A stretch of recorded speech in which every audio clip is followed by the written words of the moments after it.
Attack വന്ന ഒരു പേഷ്യൻറ്റിനെ emergency ആയിട്ട് കൊല്ലത്തുനിന്ന് റെഫർ ചെയ്ത് മണിക്കൂറുകൾക്കുള്ളിൽ ഈ ആൻജിയോഗ്രാം ചെയ്ത് വിടത്തക്ക ഒരു സംവിധാനത്തിന് വേണ്ടിയാണ് കൊല്ലത്തേക്ക് പോയത്.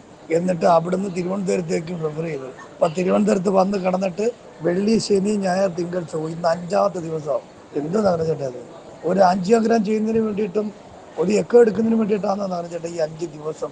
ഈ ദിവസത്തിനുള്ളിൽ ഈ ശരീരത്തിന് എന്തെങ്കിലും ഒരു ആരോഗ്യവസ്ഥ, എന്തെങ്കിലും ഭക്ഷണത്തിനെ ഉണ്ടാക്കി ഭക്ഷണമായി കഴിഞ്ഞാൽ എന്താ ചെയ്യാൻ പറ്റുമോ?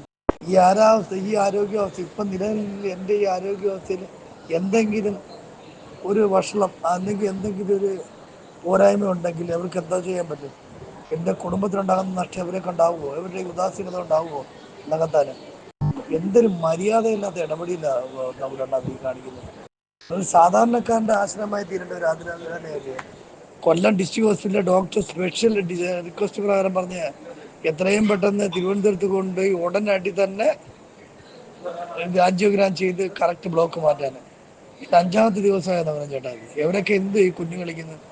എനിക്ക് അഥവാ എന്തെങ്കിലും സംഭവിച്ചാൽ ഈ വോയിസ് നാളെ ലോകം പൊതുസമൂഹത്തിൻ്റെ ശ്രദ്ധയിൽപ്പെടുകയും ചെയ്യും.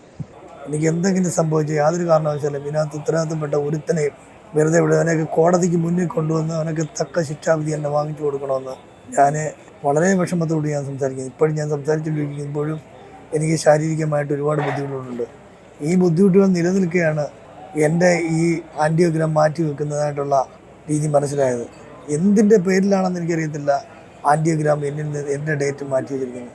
ഇനി എന്തെങ്കിലും സംതിങ് പ്രശ്നമാണെങ്കിലും എനിക്കറിയത്തില്ല. എന്ത് തന്നെയാണെങ്കിലും ഞാനത് കൊടുക്കാൻ തയ്യാറായിരുന്നു. പക്ഷേ ഇതൊന്നും ആവശ്യപ്പെട്ടുകൊണ്ട് ആരും നമ്മളെ സമീപിച്ചില്ല. എങ്കിൽ തന്നെയും എനിക്ക് എന്തെങ്കിലും സംഭവിച്ചാൽ അതിന് പൂർണ്ണ ഉത്തരവാദി ഹോസ്പിറ്റലും അതിൻ്റെ അധികൃതരാണെന്ന് ഞാൻ വ്യക്തമാക്കിക്കൊള്ളുന്നു.